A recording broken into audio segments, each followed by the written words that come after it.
Ready हैं? चलिए चलिए, तो आज हम लोग इसमें राशियों के बारे में देखेंगे। किसके बारे में? राशियों के बारे में। राशियाँ क्या चीज़ होती हैं। कल हम लोग बहुपद यानी कि पोलिनोमियल के बारे में देखे। पोलिनोमियल क्या होता है। अब जो आपका पोलिनोमियल होता है, बहुपद होता है, उस बहुपद में जैसे आपका अर्थमेटिक होता है, अंक गणित में आपका जोड़ होता है, घटाना होता है, गुणा होता है, भाग होता है। यही 4 प्रक्रिया होती है ना। 4 के अलावा 5वां भी कोई है क्या? सिर्फ 4 ही काम आप करेंगे, या तो जोड़ेंगे, या तो घटाएंगे, या तो गुणा, या तो भाग। 5वां भी कोई होता है निशान? नहीं होता है। तो ठीक यही चीज आपको बहुपद में भी मिलेगा। किसमें? बहुपद में, पोलिनोमियल। ठीक ना। और बहुपद किस में आता है? यह आपका बीज गणित में, अलजेब्रा में आता है। किस में आता है? अलजेब्रा में, बीज गणित में। तो आपको कुल मिलाकर के बहुपद के बारे में पढ़ना है। बहुपद पढ़ रहे हैं। बहुपद क्या चीज़ होता है, कितने प्रकार का होता है, यह पॉइंट आपको कल का समझा दिया गया है। अब आज हम लोग पढ़ेंगे बहुपदों का योगफल। क्या पढ़ेंगे? बहुपदों का योगफल। लेकिन बहुपदों का योगफल पढ़ने से पहले, जैसे अंक गणित में अगर कहा जाए कि जोड़िए 4 को और 3 को जोड़िए, 4 और 3 जोड़िए, तो जब आप 4 को जानेंगे 4 ऐसे बनाया जाता है, 3 को जानेंगे 3 ऐसे बनाया जाता है, तब न इसको जोड़ेंगे। और आपको 4 बनाने आता ही नहीं है तो कैसे जोड़ेंगे? जोड़ पाएंगे? नहीं जोड़ पाएंगे। तो यही दिक्कत आपको पोलिनोमियल में होगी, बहुपद में होगी। क्या दिक्कत होगी? अगर आपको इसका योगफल सीखना है तो योगफल सीखने के लिए आपको राशियों की जानकारी जरूरी है। राशियां क्या चीज़ हैं? तो जैसे आप ABCD पढ़ते हैं, जिसको अक्षर कहते हैं, अंक नहीं अक्षर। जितने अक्षर हैं वो सब की सब क्या हैं? राशियां हैं। इसको इंग्लिश में वेरिएबल बोलते हैं। क्या कहते हैं? वेरिएबल, चर राशि। तो ये जितने बोर्ड पे दिख रहा है, ये सब की सब चर राशियां हैं। क्या हैं? चर राशियां हैं। इसको पिछली कक्षाओं में पढ़े होंगे, पीछे तक नहीं जाएंगे।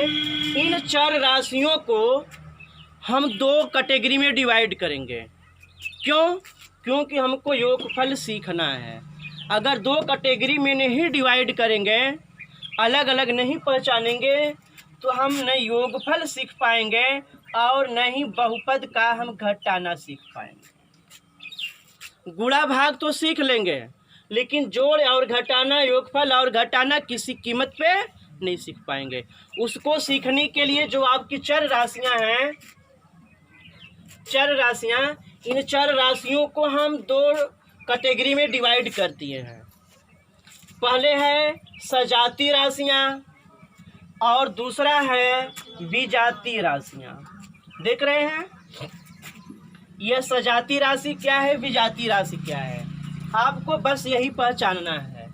अगर सजाती राशि और विजाती राशि को पहचान लेते हैं तो आपको बहुपद का या बीज गणित का जोड़ और घटाना कोई सीखने से रोक नहीं पाएगा। और जब तक सजाती राशि, विजाती राशि अर्थात लाइक टर्म और अनलाइक टर्म नहीं पहचान पाएंगे, आप किसी कीमत पे, हम क्या, कोई भी टीचर आपको योगफल और घटाना नहीं सिखा पाएगा। इसलिए पहले आपको सजाती राशि लाइक टर्म और विजाती राशि अनलाइक टर्म पहचानना होगा। कैसे पहचानेंगे? ध्यान दीजिएगा। इसमें जो वेरिएबल होता है X, Y, Z या ABC, उसी को पकड़ते हैं। जो गिनती वाली संख्या होती है 1 से लेकर के, उससे हमको कोई मतलब नहीं है। ठीक, सिर्फ A से लेकर के Z तक जो होता है ये वेरिएबल, इसी को हमें पकड़ना है। ठीक ना। अब इसके आगे एक चीज़ और सीख लीजिएगा, जैसे अगर x लिखा है तो x के आगे किसी संख्या का मल्टीप्लाई है? कोई संख्या नहीं है। तो कोई संख्या नहीं है तो यहाँ पे हम 1 मान लेते हैं। अगर 4x लिखा है तो यह जो आपका x है वेरिएबल कहलाएगा। क्या कहलाएगा? वेरिएबल कहलाएगा। x आपका वेरिएबल कहलाएगा और यह जो आपका 4 है आपका कोएफिशिएंट होता है। क्या होता है? कोएफिशिएंट होता है। ठीक ना? इसको हिंदी में कहते हैं गुणांक। क्या कहते हैं? गुणांक कहते हैं। और यह आपका वेरिएबल है। अब आपसे ये पूछा जाए कि 4 धन x है तो इसको अलग अलग समझिएगा। यह आपका जो x है वेरिएबल है। क्या है? वेरिएबल। और यह जो आपका 4 है यह आपका कांस्टेंट है, कोएफिशिएंट नहीं है, कांस्टेंट है। कांस्टेंट और कोएफिशिएंट अलग अलग होता है। समझ में आ रहा है? कांस्टेंट और कोएफिशिएंट। कांस्टेंट के साथ कोई भी वेरिएबल नहीं होता है। किसके साथ? कांस्टेंट के साथ कोई वेरिएबल नहीं होता है। ए हमेशा सिंगल होता है। जैसे 4 हो गया, 9 हो गया, ऐसे होगा। हाँ, ऐसे 4 + x हो सकता है या x + 9 ऐसे हो सकता है। तो इसमें जो 9 होगा यह आपका कांस्टेंट कहलाएगा। क्या कहलाएगा? कांस्टेंट कहलाएगा। यह 4 क्या कहलाएगा? कांस्टेंट कहलाएगा। और यह x क्या कहलाएगा? यह आपके जो x है वेरिएबल कहलाएंगे। क्लियर हुआ? अब एक चीज, अगर कोई कांस्टेंट है और कोई वेरिएबल है, अगर इन दोनों को एक साथ मिला करके पूछा जाए तो ये क्या कहलाएंगे? तो इसको मिला करके एक साथ नहीं कह सकते हैं, अलग अलग बोलेंगे। 4 आपका कांस्टेंट हो गया और x क्या हो गया? वेरिएबल हो गया। लेकिन अगर यही ऐसे दे दिया 4x 4x तो इसमें कितने टर्म है? कल बताए थे ना टर्म को काउंटिंग करना। कितने टर्म है? 2 टर्म है, एक कांस्टेंट और दूसरा वेरिएबल। 2 टर्म हो गए। लेकिन इसमें कितने टर्म हैं? एक ही टर्म है। तो जब एक ही टर्म है तो या तो वेरिएबल होगा या तो कांस्टेंट होगा। यही ना होगा, या तो वेरिएबल या तो कांस्टेंट होगा, तीसरा तो हो नहीं सकता। अब इसको हम वेरिएबल कहें या कांस्टेंट कहें? वेरिएबल भी दिया है, कांस्टेंट भी दिया है ना? क्या कहेंगे? तो ध्यान दीजिएगा, यहाँ हम आपको बता दे रहे हैं, अगर किसी वेरिएबल के साथ, किसी भी वेरिएबल के साथ, ध्यान से सुनिएगा, किसी भी कांस्टेंट का हम मल्टीप्लाई कर दें, किसी भी कांस्टेंट का मल्टीप्लाई कर दें या किसी भी कांस्टेंट का हम डिवाइड कर दें तो यह पूरा मिला करके आपका वेरिएबल होता है। क्या होता है? वेरिएबल होता है। बात समझ में आई? यहाँ अब थोड़ा सा ध्यान दीजिएगा, जब हमको सजाती विजाती ढूंढना होगा तो वहाँ क्या करेंगे हम? इसको नोट नहीं करना है।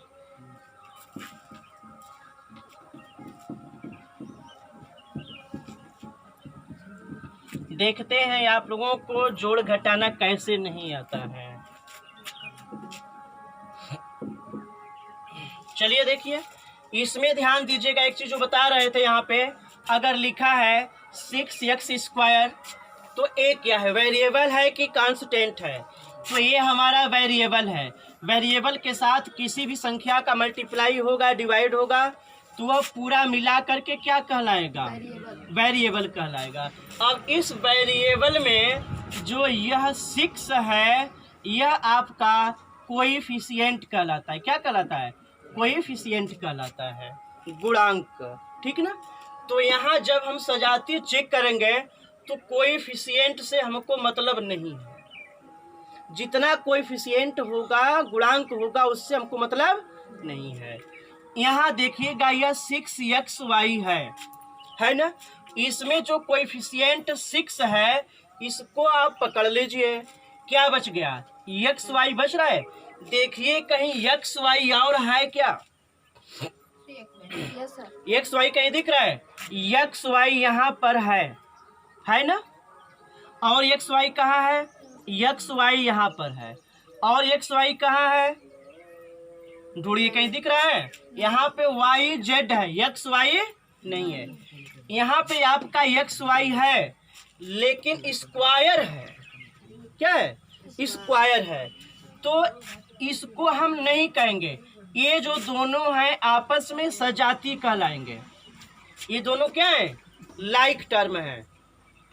इन दोनों को क्या बोलेंगे? Like term. दांत दिखा रहे हैं ना, दिखाइए। और अभी जब पूछेंगे लाइक टर्म और अनलाइक टर्म छाटिए, तब फिर हम हंसी निकालेंगे आपके। इसमें लाइक टर्म कौन होंगे? एक्स वाई, यानी कि ये पूरा मिला करके आपस में लाइक टर्म है। अगर हम पूछे एक्स स्क्वायर वाई का लाइक टर्म कौन है, यानी कि ऐसा कौन है, तो ध्यान दीजिएगा ऐसा यहाँ पे मिल रहा है क्या? एक्स स्क्वायर वाई है ना, दो से मतलब नहीं है, एक्स स्क्वायर वाई मिलना चाहिए। मिल रहा है। अब आप यहाँ कहेंगे कि एक्स स्क्वायर जेड यहाँ भी तो है, तो यहाँ जेड है वाई नहीं है, ठीक ना।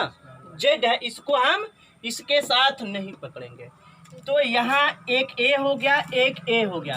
यह इसके साथ सजाती कहलाएगा। क्या कहलाएगा? सजाती लाइक टर्म कहलाएगा।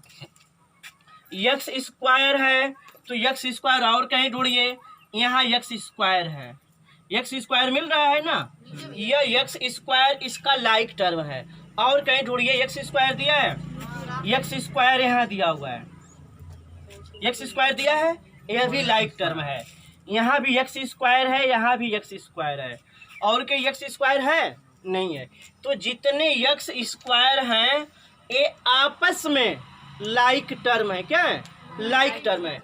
लेकिन इसी एक्स स्क्वायर को इसके साथ कंपेयर करें, बताइए ये लाइक टर्म है या अनलाइक है?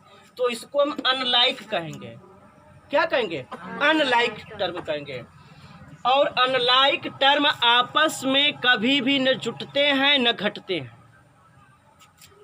मल्टीप्लाई होगा, डिवाइड होगा, लेकिन अनलाइक टर्म आपस में कभी भी न जुटते हैं न कभी भी घटते हैं।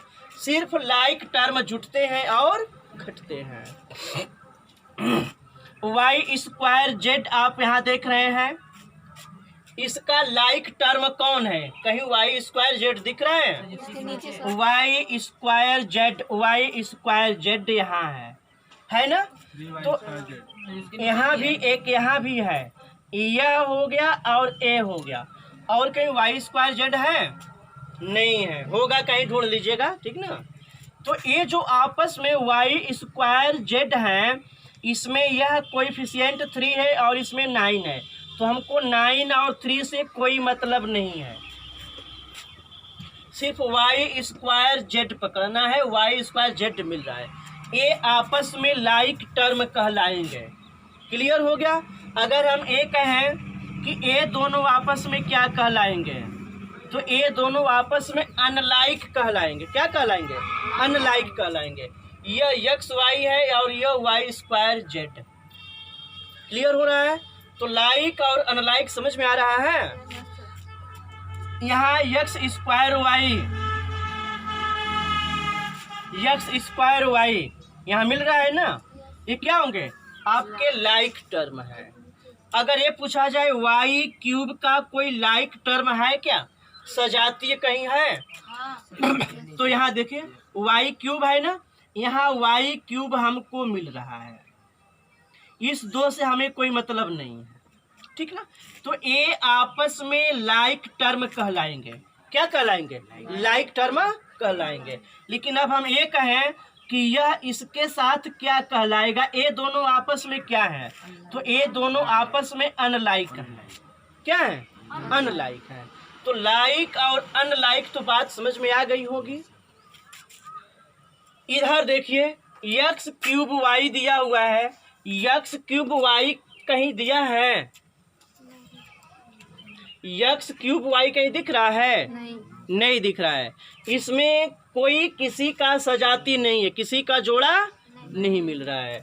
वाई स्क्वायर जेड पकड़िए, तो यहाँ वाई स्क्वायर जेड पकड़ेंगे तो वाई स्क्वायर जेड तो यहाँ मिल रहा है, लेकिन साथ में यक्स भी आ गया है ना, तो इसको हम लाइक टर्म नहीं कहेंगे, सजातीय नहीं कहेंगे, क्योंकि इसमें यक्स आ गया। अगर यक्स नहीं होता तो लाइक टर्म हो जाता, सजातीय हो जाता। क्लियर है? अब यक्स वाई है तो यक्स वाई तो यहाँ मिल ही रहा है, यक्स वाई है, लेकिन यहाँ पर यक्स का पावर 1 है और यहाँ यक्स का पावर 2 है, यानी कि पावर अलग अलग है। जब पावर अलग होगा तो हम उसको लाइक नहीं कहेंगे, ठीक, अनलाइक टर्म होगा। लाइक टर्म में आपको बेस और पावर ये दोनों सेम होना चाहिए, बेस और पावर सेम होना चाहिए। तो अब हमें उम्मीद है कि आपको लाइक और अनलाइक टर्म, सजाती राशियाँ और विजाती राशियाँ समझ में आ गई होंगी, आ गई है ना? तो अपनी भाषा में आप इसको एक बार नोट कर लीजिए। अब हम आप लोगों को इसका योगफल सिखाएंगे। क्या सिखाएंगे? योगफल। ध्यान दीजिएगा, योगफल और घटाना दोनों एक साथ चलेगा, योगफल और घटाना एक साथ चलेगा, ठीक ना? नोट करिए।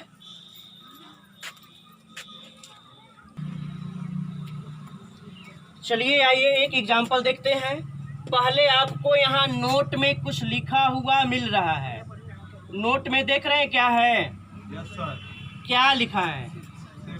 सिर्फ सजाती राशियां आपस में जुटती हैं और घटती हैं। क्लियर है? इसका मतलब कि हमको सजाती राशियों को ही पकड़ना है आपस में, ठीक? सजाती राशियां का मतलब लाइक टर्म। इसमें से आप यक्स स्क्वायर को पकड़ लीजिए, इसमें यक्स स्क्वायर दिख रहा है ना, यक्स स्क्वायर और कहाँ है? यहाँ पर यक्स स्क्वायर है, और कहाँ है? यहाँ पर यक्स स्क्वायर है, और कहाँ है? यहाँ पर यक्स स्क्वायर, और एक एक्स स्क्वायर यहाँ पर है, और यहाँ पर क्यूब है। ध्यान दीजिएगा, यहाँ पे क्या है? क्यूब है। अब यक्स स्क्वायर जितना है ये आपस में एक साथ जुटेगा। अब आप ये कहें कि यक्स स्क्वायर तो यहाँ भी है, समझिए, यहाँ भी यक्स स्क्वायर है, लेकिन इसके पास में वाई बैठा है ना, तो यह जो आपका है इसका सजातीय नहीं है, लाइक ए आपस में नहीं है, यह यक्स स्क्वायर वाई के साथ जुटेगा, ठीक ना? तो उसको छोड़ दीजिए। यहाँ यक्स स्क्वायर कै ठो है? 3 ठो है। यक्स स्क्वायर कितना है? 3 है। यक्स स्क्वायर कितना है? 4 है। यक्स स्क्वायर कै ठो है? 9 ठो। यक्स स्क्वायर कै ठो है? 10 ठो। यक्स स्क्वायर कै ठो है? 3 ठो। कुल मिला करके कितना यक्स स्क्वायर हो गया? 29 हो गया। जोड़े हैं? चलिए, तो कुल मिला करके हमारा 29 यक्स स्क्वायर हो गया ना? अब हम इसको पकड़ेंगे, x square y. X square y कहाँ है? यहाँ पर है यक्स स्क्वायर वाई, और यक्स स्क्वायर वाई यहाँ भी मिल रहा है, और यक्स स्क्वायर वाई यहाँ भी मिल रहा है, और कहीं यक्स स्क्वायर वाई है? नहीं है ना? ये यक्स स्क्वायर वाई आपस में लाइक टर्म है, सजाती राशियां हैं, इनको एक साथ जोड़ेंगे, इनको एक साथ नहीं जोड़ेंगे, ठीक? तो यक्स स्क्वायर वाई 2 ठो यहाँ है, यक्स स्क्वायर वाई 6 ठो यहाँ है, यक्स स्क्वायर वाई 3 ठो यहाँ है और 6 ठो यहाँ है। कुल मिला करके यक्स स्क्वायर कै ठो हो गए? 17 हो गए। तो हम क्या करेंगे? लिखेंगे 17 यक्स स्क्वायर वाई। हो गया ना? अब पकड़ेंगे हम यक्स क्यूब जेड, तो यक्स क्यूब जेड यहाँ भी है, यक्स क्यूब जेड यहाँ भी है, और यक्स क्यूब जेड कहाँ है? ऊपर यक्स क्यूब जेड यहाँ भी मिल रहा है ना? यक्स क्यूब यहाँ भी है, लेकिन इसके साथ बेचारा जेड नहीं है, ए भी जाती हो गया ना? तो कहाँ कहाँ मिला है? 3 ठो यहाँ मिला है, 3 ठो यहाँ मिला है और 4 को यहाँ मिला है। कुल मिलाकर के कै ठो हो गया? 10 हो गया। कितना हो गया? 10 x³ z हो गया। एक साथ हो गए। बचा कौन? x³। कौन बचा? x³। और कहाँ है x³? कहीं है? यहाँ लास्ट में है x³। और कहीं है? नहीं है। तो यहाँ x³ 9 ठो है, 9 बार है ना। और यहाँ x³ कितनी बार है? 2 बार। कुल मिलाकर के कितनी बार हो गया? 11 बार। तो इसको हम लिखेंगे 11x³। लिख लिए। अब आप ये सोचें कि इसको इसके साथ जोड़ दे तो नहीं जुटेगा, क्योंकि ये अनलाइक हैं, विजातीय हैं, गैर बिरादरी के हैं। ठीक ना। जब एक बिरादरी के होंगे, एक जात के होंगे, तभी जुटेंगे। तो आपको इसको जोड़ने के बाद क्या मिला? इतना चीज मिला। यह आपका आंसर होगा। क्या होगा? आंसर होगा। लेकिन एक चीज थोड़ा सा ध्यान ये देना है कि इसमें छोटा बड़ा इधर उधर सीरियल से नहीं है। ठीक। तो सीरियल वाली बीमारी छोड़ दीजिए, यह भी आपका आंसर गलत नहीं होगा। जब कहेगा मानक रूप में लिखिए, योगफल मानक रूप में, क्या कहेगा? योगफल को मानक रूप में लिखिए, तब हम वहां पर इसका सीरियल देखेंगे। सीरियल का मतलब घात को घटते हुए क्रम में या बढ़ते हुए क्रम में। ठीक ना। तो मानक रूप नहीं लिखना है, सिर्फ आपको जोड़ना सीखना है। अब आप यहाँ पे इसको नोट कर लीजिए। बता देंगे, इसको नोट करिए।